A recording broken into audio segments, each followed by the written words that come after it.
years old. And it was the first time I was ever really creative and free to be creative. I started choreographing a dance on my table in the living room. And I was small enough to do that because, you know, you weigh like 20 pounds. And I was doing it to Little April Showers. It was a Bambi song, because I had seen Bambi maybe like a few days before that. And it was, and the show that I was going to perform for was a ballet. And I was, you know, taking ballet maybe for like 6 months, so I was not a pro. But I had the confidence, like super confident. I was like, I don't care, I'm going to do this talent show in front of all the elementary school kids and middle school kids. Like, it didn't matter, that didn't faze me. My mom is like, yes, Jackie, you do that, that's so great, you know, you're going to be so good, you're like, yeah, turn again, mama, turn again. And I'm like, yeah, I'm going to do this. Yeah. And then my mom she was on the cassette player, and then, you know, stop, like, stop and go, you know, like, oh, yes. And I did it, and I felt great, super confident, continued doing dance. It was great. It was awesome. And it was my creative outlet for a really long time. And it was a safe space. It was a place where I could be myself. I had great friends there. I felt good. I had good grades, blah, blah, blah. Everything was great. Everything was great. And then my parents got divorced, and everything shattered. I was living in DC at the time, and we ended up moving to Miami, and I was in middle school. A good time to move. And so I'm in middle school, and I'm feeling fine, but I'm like, oh gosh, I'm going to really miss my friends and family, and I'm going to miss my home life with my 2 parents. And I start doing dancing in Miami, and I'm thinking, it's going to be the same, it's going to be cool, right? It's going to be awesome. No, Miami's a different beast. Miami is not that cool. It can be cool. I'm not going to slam it, I'm not a hater, but it really, I think I'm Cuban American, and the Cuban American community can be really strict and conservative and very demanding and very competitive, and there's this, no one really speaks about that side of the community, but there is those little things, and it's also very sexist. And that's when I started experiencing that too. And I'm like, what? Because I came from DC. I was like, no, this is weird. It's all so weird. And I started becoming, you know, into fashion labels. Like, I had to get Gap from head to toe because that's what everybody was wearing, and if I didn't wear it, I was getting made fun of, and that wasn't fun, and I wasn't cool, and I wasn't developing, and the guys didn't like me, and I can go on. But dance was still what was my safe place. So I started dancing, and then that became not my safe place.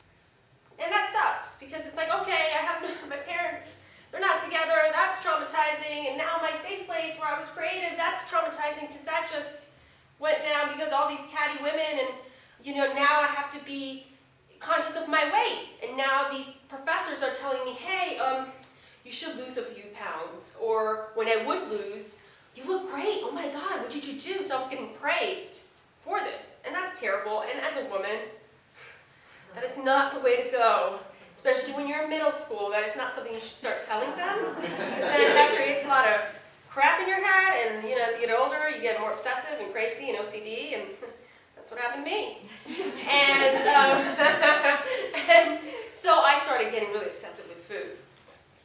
So I was like, but I could not be bulimic, and I could not be anorexic. Like, I had to eat something.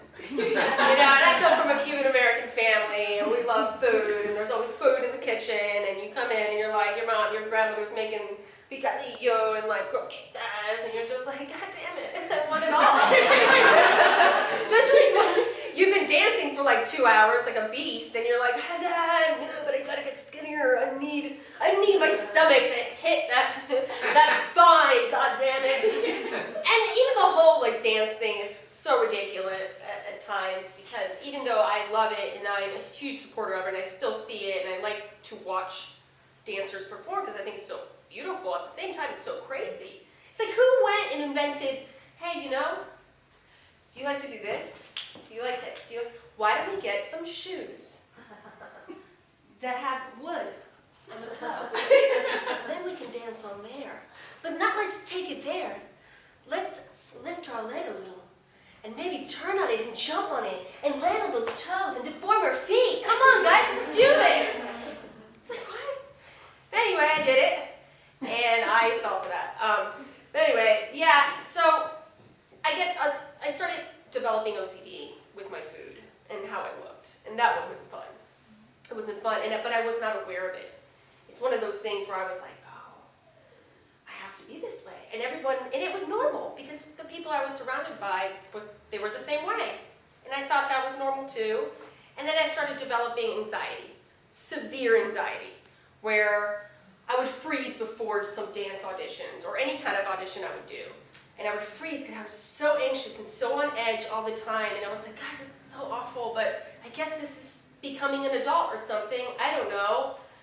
And finally, my moment of zen was when I was around 26 years old, and I was at a bar with a friend, and we were catching up. It's one of those like, hey, let's meet on Friday night. I haven't seen you in a long time. Let's catch up, blah, blah, blah. And I was like, man, I just hate when I get so freaking anxious, and like, yeah, my heart is like racing, and I screwed up this other audition because I just freezed up, and I couldn't do it, and it sucks. And she's like, what? I'm like, you don't feel that way? You don't feel like crazy anxious all the time? Or like some days you just don't want to get out of your bed and see the world, and even driving is just the worst experience in your life because you're just anxious as shit? No. No. And I'm like, what? What do you mean, no? Doesn't everyone feel this way? No, Jackie, that's not normal. It's just like you feel like shit. You should go see someone, get some kind of therapy, or do some yoga, or do something. And it got me really thinking, because then I started bringing that awareness in what I was doing daily. Like I started seeing like, oh God, I get really anxious when I do this, or it's just an awareness of how you're acting, which I did not do before. And it's very like self-reflecting. And then you start to see it around other people. You start to see the anxieties in people. Like I'll go into a store and I'm like, man, like this is frantic. We're just in Target. Real frantic. Everybody's like, fuck this. I'm gonna go, fuck that. And you're just like, geez. And in moments like that, when I start to see that, I'm like, I want to slow down. Because that sucks. And there's like, and it's funny because people just have this blank stare and they're just so in their heads, and then they're just with their cards and they don't even see that you exist. There's no awareness. There's no awareness, and it's sad. It really is. And I haven't been cured of anxiety in any way. I don't know if I'll always have it, maybe. But I feel like the awareness made me heal. Because now I can control it a little more. And even with my food, when I start to be OCD with like, okay, if I have this taco, I have to work out because I'm like, fuck it, I'm gonna have this taco, and I'm gonna have that taco, and that taco, and then I'm gonna have a pizza, and I'm gonna be okay, and I'll work out tomorrow. It's not a big deal. Slow down.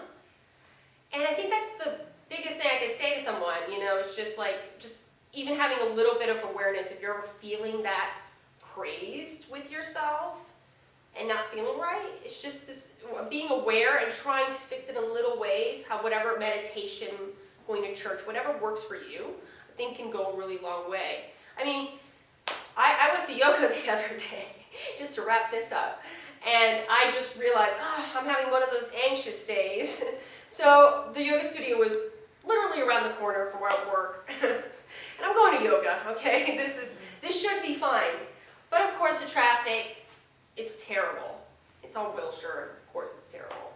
And I start to feel that escalation, like, oh God. Because they don't let people in. Like if the class starts at 7:15, they don't let anyone in. And I'm like, oh, they're not gonna let me in.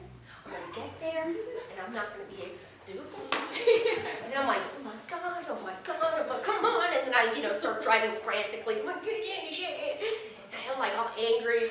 And then, of course, you don't find parking because it's like, that domino effect. God damn it. But eventually I find parking. And eventually I get there. And I eventually do my yoga. And everything's fine. And then I look out, and then I think to myself, why did I do that? Like, why did I get so anxious? For nothing.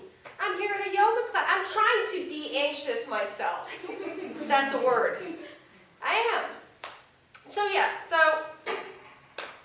meditation, fun times, no anxiety, 2016.